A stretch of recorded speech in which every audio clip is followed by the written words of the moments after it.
Welcome to the Rugby Ready podcast. In this week's episode, Gilly is going to share the last of his 6 big rocks: recovery, skill set, and game understanding. Before we dive into your brain, Gilly, how are you? It looks like you've got some sun. Oh, you've hit a little bit, mate. I'm good. We've got a little bit of sun when we got back from the tour, but it's been raining for the last week. So yeah, we're locked inside and it's pretty humid and not able to get outside and do too much on the bike. But I'm good. Thanks, mate. Good. Excellent. So let's jump right into big rock number 5, recovery. So it seems to me like there are a lot of mixed messages with recovery and it can be quite a rabbit hole. So how do you define effective recovery? Yeah, no, you're right, mate. Rabbit hole's one word for it. I've been interested and focused on recovery for a long time. I suppose when I started, it was about trying to increase a player's ability to withstand more volume and intensity. Back in the day when sort of most athletes were still pretty amateur. But I think there's 2 questions you need to ask when you're trying to figure out what the best recovery is, and I suppose that is, are you recovering from a session to enable you to back it up and do another one soon after, or are you just trying to look after the body and aid some of the, I suppose, metabolic responses to the session you've done and get ready for the I suppose the performance later in the week. So one is about trying to accumulate volume and one is about trying to get ready for performance. So what you do and when you do it is really the big question. It's a really good point. So then, okay, let's take it in the context of someone who maybe, they're looking to push to the next level and they're training twice a day. How would they build recovery into their day in between those sessions so they're preparing to perform again? Yeah, well, I think, the question actually is, do we want to remove the stimulus from the training? So a good example could be, we've got a really high intensity full body strength session in the morning, and we've got a field session in the afternoon. And probably typically recovery for me from the morning strength session is purely going to be nutrition. It's going to be about getting protein available, sufficient carbohydrate available to replenish what's required to adapt from the strength session, and then make sure you got enough petrol in the tank for the field session. And then following the field session, it could be a really demanding session on the feet, and we know that we've got another one in about 18 hours the next morning, and we need to be able to I suppose, be ready to rock and roll the next day as well. So that's where you might be looking at different strategies around active recovery, stretching, mobility, contrast work, ice immersion, cryotherapy, all those sorts of things to try and, I suppose, dull the damage from the afternoon session and get ready for the morning session. The question is, do we need to dull the damage and remove the stress and therefore hinder adaptation? So it sort of depends on where you're at, how you're handling training volume and load, and what you're trying to, I suppose, get ready for the next morning. If the next morning's the critical session, where you're actually going to be, the intensity is going to be ramped up, the volume's going to be high, and you actually just need to start it feeling as good as you can, then, I'd be pushing a big recovery in that evening prior. If both sessions are reasonably similar and there's no need to actually remove some stress, then I'll just be working on my range of motion, my flexibility, my mobility, and just looking after my tissues so that I'm ready to go. Can you just define then, like for people out there who aren't familiar with what the difference is between flexibility and mobility when it comes to recovery? What are those 2 things? Well, I think we're talking about either muscle length, or I suppose joint range of motion, and sometimes a lot of movements we might sit in or we might be in are typically targeting either a change in tissue length at the muscle level or muscle tendon level or joint sort of level. So it really depends on the person as to what we're trying to achieve and why. But a classic example for a lot of athletes will be a tight, sore lower back. And what's typical here is tight hips, tight glutes that need either a little bit of a release through a ball or an elbow, or sitting in a particular position. So it depends on what we've got going on as to whether we're trying to improve mobility or flexibility. But flexibility is typically your muscle length, and most people don't have too many issues there. It's more joint range of motion that we're trying to make sure is free and fully functioning. So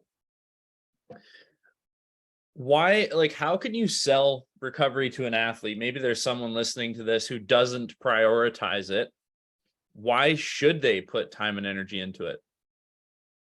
Yeah, I've asked that question lots of times for years and years and years. And I suppose, unfortunately, most athletes take sort of 7 or 8 years of being a professional before they realise, actually, I need to do more of this stuff, because one, I feel better, but also two, things aren't getting any easier, and I need to start looking after my body, which is really the thing that can give out on you if you don't look after it. And so for any young up and coming athlete, or any pro or any semi-pro, or someone trying to make it, you just got to look after your body. Rugby is a pretty full-on sport, asks a lot of the body, and if we don't look after it, we get hurt. And if you get hurt, you can't practice your catch and pass. You can't focus on understanding the game and getting better at your core role.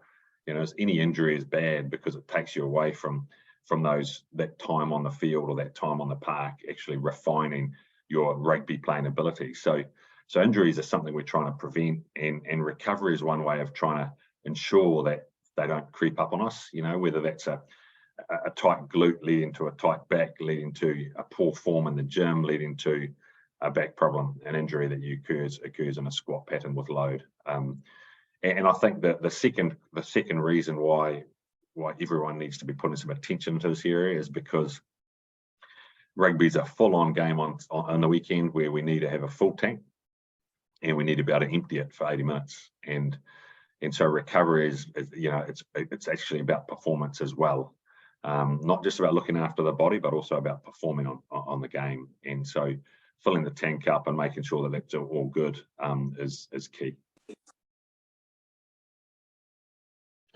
That's that's super helpful. So which methods are the most effective? Because you can spend tons of money on this, right? You can buy these space age compression boots, you can buy a crazy expensive ice bath, you can do all sorts of stuff.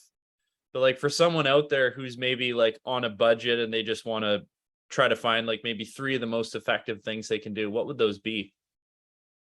Oh, well, I think most people are in different situations when it comes to finances and facilities, but for me, cheapest bang for buck would be, after a really tough on-field session, would be just a light active flush of some sort, where that's sitting on a bike. There would be a stretch or some mobility work, some tissue release. So there are 2 cheap, convenient methods that can be done all the time. Massage is huge. Myofascial release by yourself with the right tools. Balls and rollers is awesome.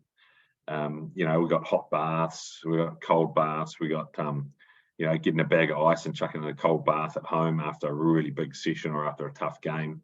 All these methods can be really cheap and convenient, and therefore things you do often. And I think it's the things that are not convenient, expensive, and not really practical to implement all the time. They're the things that probably need to stay away from. So everyone's in a different position to implement different things, but the key thing is finding out what you can do regularly, and just building a routine and a habit that is helping you feel better, helping you perform better, helping you stay injury free. On that note, are there any recovery methods that you think athletes should stay clear of? Oh, I mean, obviously things that don't work. Yeah. Stay away from stuff that doesn't work, and typically the things that don't work have got all the bells and whistles that cost a lot of money, and are not very convenient. So I would be putting, if I've got any spare cash to put into recovery, I'd be making sure I'm spending it on good quality nutrition, real food, colourful food, and invest any spare pingers into that. and just look after the basics around your recovery, you know. So cooling some muscle down, lengthening some muscle, getting some soft tissue treatment, you know, and flushing any waste out that you want to get rid of because you have a reason to get rid of it for. If you do, say you do a real heavy gym session, you finish it off with some real heavy legs, and you do want to do a flush, is there a certain amount of time you should sit on, say, a bike for, like 5-10 minutes? Is that enough? Yeah, I sort of you know, my recommendation would probably be 5 to 15. You know, and because it depends on what time you got available, depends on how intense the session was you're trying to recover from, depends on a few things, but 5 to 15 minutes of ticking the legs over and flushing the lactate out and just cooling down. You will probably get some aerobic energy system development as well.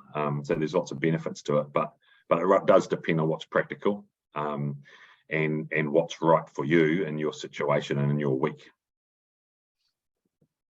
So on the note of recovery, like active recovery falls into this category as well, right? And that's where we're looking at doing things that increase blood flow. But just from what I've seen, I think that's something that athletes can really tend to overdo. You know, an active recovery session suddenly becomes a full-on run training session. So how do you structure active recovery to avoid that? Well, I think, well, for me personally, I just prescribe the duration and the intensity, right? So, and so I think that the key thing is, you know, if it's a really tough gym session, and you said lower body, didn't you, Tyler? Yeah.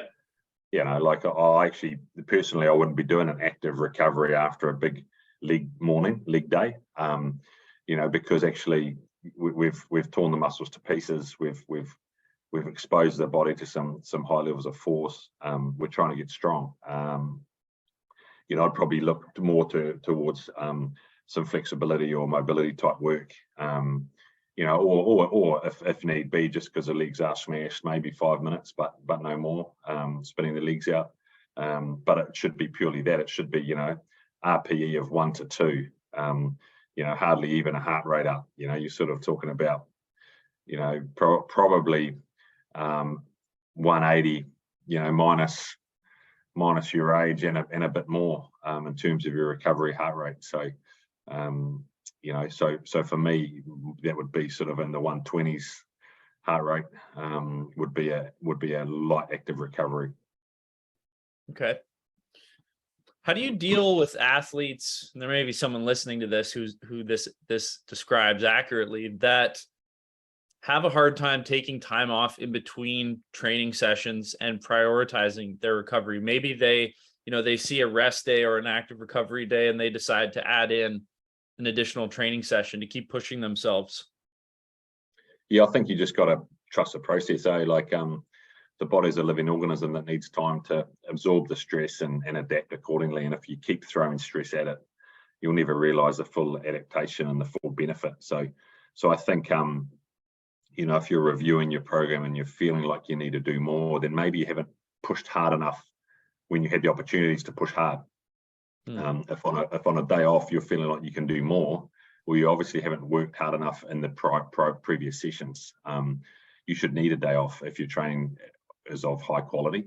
And so often it's important to have someone to help you with your training process and setting your training week so that you're not making the decisions, you're trusting the process, you're trusting the method, and your body's given a chance to bounce back from working hard. So is there then a place in every single training week for a total off day where the athlete just totally switches off and maybe they spend, you know, a bunch of time watching Netflix? Of course there is, absolutely. But again, depends on your week, right? If you're training hard and you're trying to give the body a chance to get stronger, get faster, get more powerful, get fitter, get fresh for the game in the weekend, then timeout's really important. So psychologically and physiologically, rest is vital. You know, if you ever feel like you're struggling to get some motivation to smash yourself the next day, it's probably because you haven't had a breather. So, you know, you just got to definitely switch off, definitely the body, soak it all up and get ready for the next session, hopefully the following day. That was a real good deep dive there into Big Rock number 5. Now we're going to jump into skill set and game understanding. So what are the fundamental skills all players should be prioritizing? Oh, pretty straightforward, mate. Everyone needs to be able to catch the ball. Everyone needs to be able to pass the ball. So catch and pass is obviously crucial. Likewise, everyone needs to be able to tackle. So tackling is pretty important. And I suppose some of the finer skills around the tackle, if you're an attacking player, ball placement, leg drive and contact. So either side of the ball in contact, there's obviously skill sets in there that are important.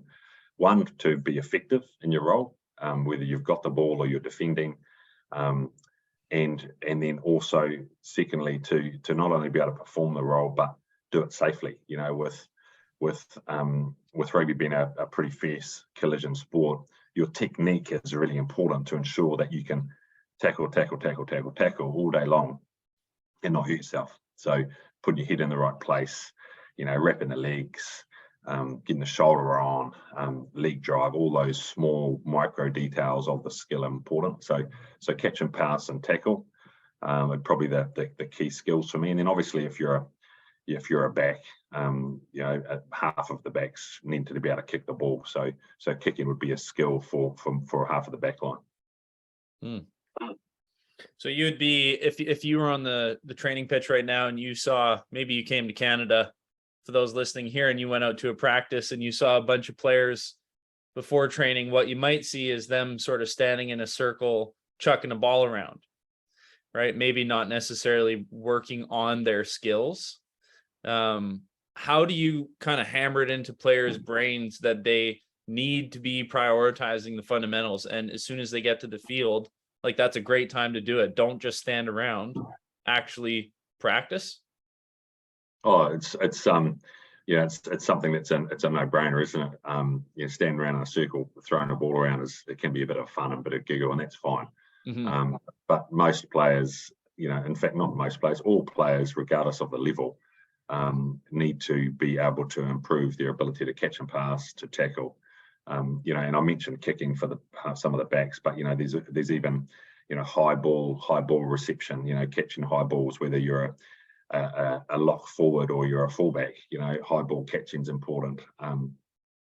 There's lots of different roles or skills within your role that you need to keep becoming a master at, and repetition is key. So you want to get better passing to your wrong side. Most of us have a side that we're not as good at passing to. You want to get better at that. Well, you don't avoid it. You just have to get comfortable at sort of exposing your weakness and trying to improve it. And likewise, you may be really good at passing the ball to the other side. Doesn't mean you stop doing it. You just got to keep ingraining those neural patterns, that coordination, that skill pathway.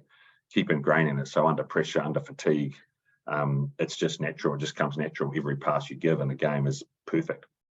And I work with some of the best athletes in the world, and they never stop practicing catch and pass. They never stop practicing tackle.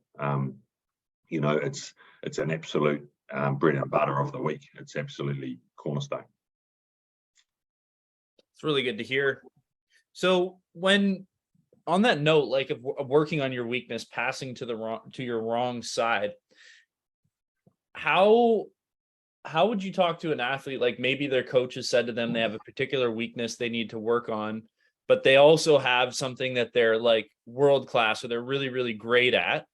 How does that player continue to get better at their strengths while improving their weaknesses? Like, because I asked this because I've seen it a few times where a couple of the guys that I work with, they actually stopped improving on their strengths, doubling down on them to only focus on their weaknesses. And I think it actually hurt their game. Oh, without a doubt. Like, if you've got some things that you're really good at and you normally would enjoy doing those things, whether that's in a game or a training, because they come naturally, then you just want to keep making those strengths, even bigger strengths, so you never stop working on what you're good at. You don't just focus on what you're bad at, because then all of a sudden you become, your ability in other things will drop off as well. And so it's no different in S&C. The old saying is, if you don't use it, you lose it. It's the same in skill development. You want to improve a skill, you work on it. But if you stop working on a skill you already have, it will become your level will become lower. So we've got to keep working on strengths and weaknesses, and master. Mastery is the key, and it's all about repetition. The only thing I would say is that it's actually really easy to practice passing shit balls, as in, I'm not talking about practicing your catch and pass, but with poor technique. Understand the fundamentals and worry about getting the really small details right, and then execute or practice at a good level. It shits me when I see players running up and down the field throwing forward passes to one another. Because all of a sudden, that's what you do in practice. So when it comes to the game, all of a sudden you're throwing forward passes. So practice what's right and do it well and repeat it. So do you think athletes fall into the trap of prioritizing their S&C work over their skills? Like, I got to get bigger, I got to get stronger and faster, but maybe they actually need to, Yeah, absolutely. Like, it's actually really easy to sweat. It's really easy to pump weights and run up and down the field and do burpees and all that stuff. That's easy, and most of us love it, love to hurt a bit and love to feel like we've done some mahi. But I think the harder thing to improve is skills and game understanding, because it's actually, you have to realize that actually you can't do something and you have to work really hard at trying to get it right, and be prepared to fail. Failing in the gym is often something we like because it means we really pushed ourselves, but failing on the park with a ball in hand, you look a bit silly in front of your teammates because you can't do something. Well, the only way to be able to do it is to practice it and be patient, and in time, all of a sudden, you'll get it. But no, often players will put more energy into how they look, and how they train, and not actually execute on the park the skill set that's required under pressure and under fatigue. I hope everyone listening to this really let that one hit home. So when it comes to game understanding, what steps can players take to improve their game understanding? Like, do you have resources you recommend? Should they film their games, take notes? Yeah, I think like, obviously I'm an S&C coach, so this isn't my area, but been around long enough to sort of understand, what the best players do around this space. And I think the best players, no matter what level they're at, no matter how long they've been playing for, are actual students of the game. They're constantly trying to learn about the game and understand how they could play the game within the rules to, I suppose, be better within their role in the team, or to help the team be better. And so, you mentioned a few things. You mentioned about video. So yes, video is important. Mentors, so people that watch you play and who you trust their opinion, they'll be honest with you. Obviously, coaches, their role is to help you, but often athletes don't go to a coach to get some feedback because they don't want anything negative. Peers, your mates, is there anything I can do to help you in your role? Anything you can do to help me in my role? Let's do this together. Let's help each other. So those relationships within your team are really important. And so just constantly looking for areas where you think there's opportunities for growth and your learning of the game. And that could be a matter of learning more than your role, learning other roles so that you can help other people. You don't want to be fixing everyone and trying to be the expert, but I think it's important to understand the team's, I suppose, pattern of play, what they're trying to achieve in different parts of the field, knowing what you need to do in your role in those different parts of the field, and always being there doing what you need to do for the team. And that's the beauty of rugby, isn't it? Is that it's 15 people out on the park, trying to come together in all these complex movements and patterns of play and all these crazy tasks. And it's just a beautiful thing to watch when it all comes together and everyone's doing their job, and it takes 15 to break down the opposition. And so trying to figure that out is good fun. And enjoy it. Enjoy trying to become an expert of the game and how it rolls out on the park. Well, Gilly, that was a pretty unreal dive into your 6 rocks of performance. Do you feel like we missed out on anything, or did we do a good job of covering everything? Oh, I'm sure we missed out on lots, mate. I'm sure there's lots we missed out on because obviously, hour and a half or whatever it's been to chew through this stuff is not much time for how much is actually, below the surface. But no, I think there's a few gems in there that people can take away and put into their practice and help them become a better rugby player. Excellent.